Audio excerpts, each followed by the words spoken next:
I think almost everyone sitting on the ground right now, they all have this idea of starting a business after they graduate Draper U, and you're saying the first $300,000 that you raised was the hardest money that you had to raise. Right. How were you able to navigate all of those things, like the insurance companies, like the FDA, everything that is very nuanced in the industry that you're in, with maybe not as much experience as someone who comes with 25 years of experience in pharma? Right. So, I mean, the first thing is, as much as you can get experience in it, to do that.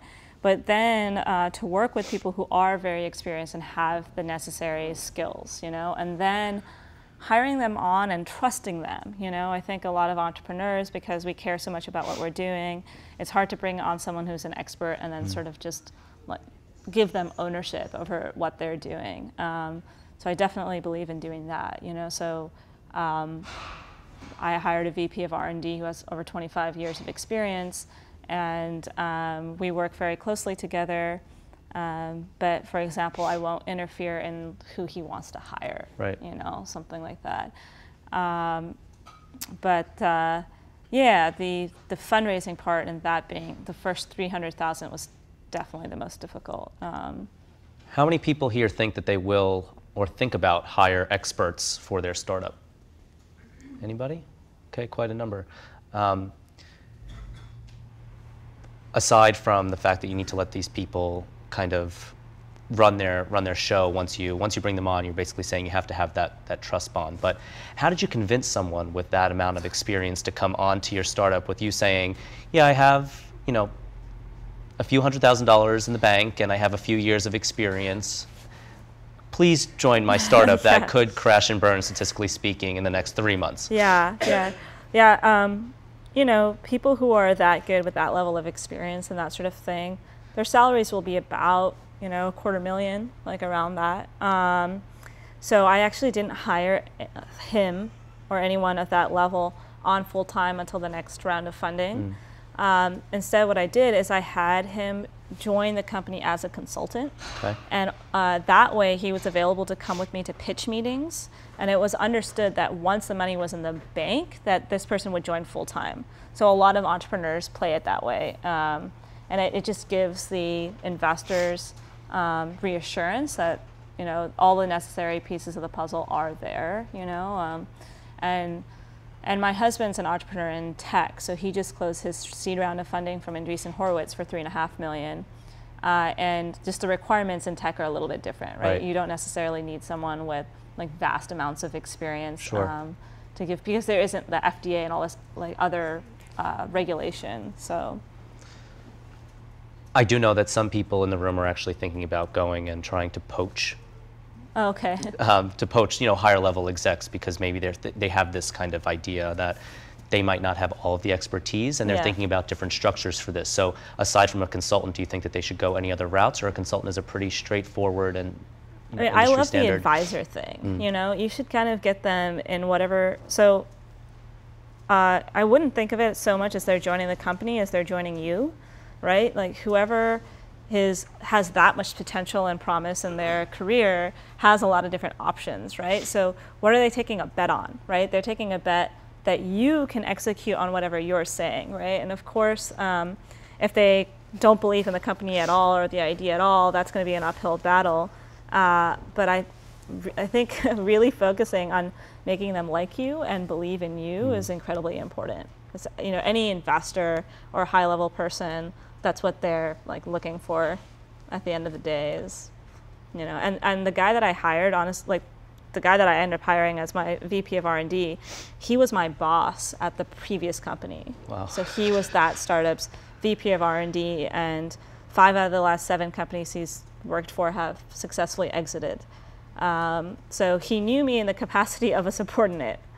So it took a little bit of time. It took like a year of building the relationship and him doing consulting before he would come on full time, which makes sense. So earlier when I said, you know, I got the call from the bank and I walked into my boss's office and I quit, that was him. Gotcha. And how he works for us. So that's great. Yeah. Before going out and fundraising, you need to find a mentor. So you need to find someone who really believes in you. And it's the same thing, like I said before, don't just pick someone out of convenience. I also made that mistake. Wait until you find someone that you knows has all the right connections for you and who really believes in you and who you get along with. And that person should not be shy about opening doors with you. Like, one way that you can tell right away if someone's going to be a fake mentor or a fake advisor, and this is a lot of entrepreneurs have gone through this, is they'll tell you casually, they'll make a connection for you. Like, oh, yeah, I know Tim Draper. Totally going to make that connection later tonight, no problem. You'll see an email, and then like 2 days later, nothing's happened. And like you call them and you ask again, and they're like, oh, yeah, you know.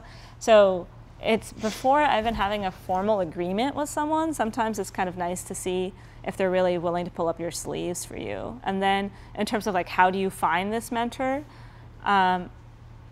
Okay, when you're first starting out as an entrepreneur, and let's say you have no network yet, or you have a very limited network, every meeting you take will seem random and like kind of connected, but not really connected, right?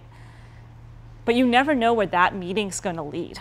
And every meeting you take gets you a little bit closer, right? So for me, when I first wanted to start a company, I remember that one of my high school friends' dad had started and sold a company. I was like, oh, this seems like a really solid connection. I'm going to go to her house for dinner. So I went there, and her dad did not help me at all. But her mom was sitting there, and her mom does market research, like completely outside of my field. But she had a friend that did clinical trials in India, completely not related to my, like the stage of my company at all again, right?